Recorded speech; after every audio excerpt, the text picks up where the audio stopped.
J'ai compris que je suis mon propre sauveur. Personne d'autre ne l'est. Je suis mon propre sauveur. Mais ma plus grande réussite est de m'accorder 1000 secondes chance. Et chaque fois que j'arrive à 999, je repars à zéro. Oui. Je n'ai pas demandé la permission, je l'ai annoncé. À un moment donné, je devais arrêter de demander si je pouvais être formidable, être génial, me sentir bien et toujours être accepté. Je l'ai annoncé sans complaisance, sans me vanter ni rabaisser quiconque, mais en pensant que je n'ai qu'une vie et je vais la vivre à fond. Ma professeure d'anglais disait que j'étais la pire de tous ses élèves. La même année, et la dernière fois que j'ai suivi un cours d'expression orale, j'ai eu 4 sur 20. Ma professeure m'a recommandé de ne jamais m'exprimer en public. Je me suis fait virer de 5 emplois différents. Ensuite, j'ai eu une grossesse non désirée. À 8 mois de grossesse, le père de mon fils est rentré en prison. Je bénéficiais des aides gouvernementales pour la naissance de mon fils et je faisais partie d'un programme pour nourrir mon enfant. Quand mon fils avait 8 mois, je suis allée au distributeur retirer 20 $ pour acheter des couches. Mais pour retirer 20 $, il faut 20 $ sur son compte.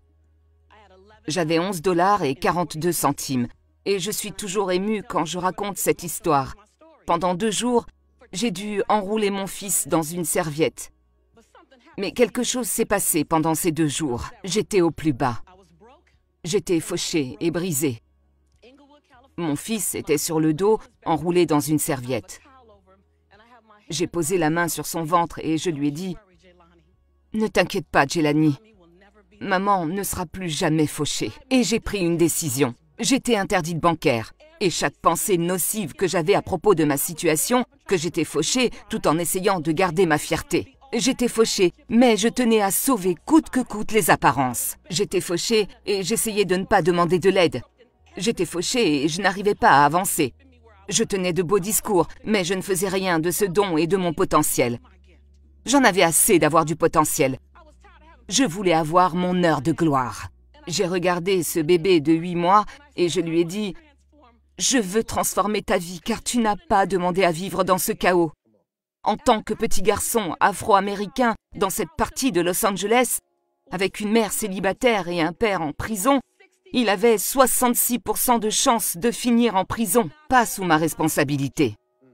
Pas sous ma responsabilité. Je devais donc être prête à changer radicalement afin de devenir la femme que j'étais capable d'être. Ok. Et c'est ce que j'ai commencé à faire. J'ai été radicale. Je suis allée dans des endroits que je ne connaissais pas. J'ai assisté à des conférences où les gens parlaient d'argent, de prospérité, de RSI, PPP, de termes contractuels, de collecte de fonds et de bénéfices nets. Tout ça n'était que du charabia pour moi. J'ai décidé d'y retourner jusqu'à ce que je comprenne. J'ai assisté 42 fois à la même conférence. J'y ai recueilli 532 000 $ de capital pour ma société et commencé mon rêve. Celui de transformer la vie des adolescents. Je voulais apprendre aux jeunes à s'aimer profondément et à prendre des décisions avec intégrité. J'ai été financée, j'ai commencé à travailler et à me secourir moi-même. J'ai compris que je suis mon propre sauveur.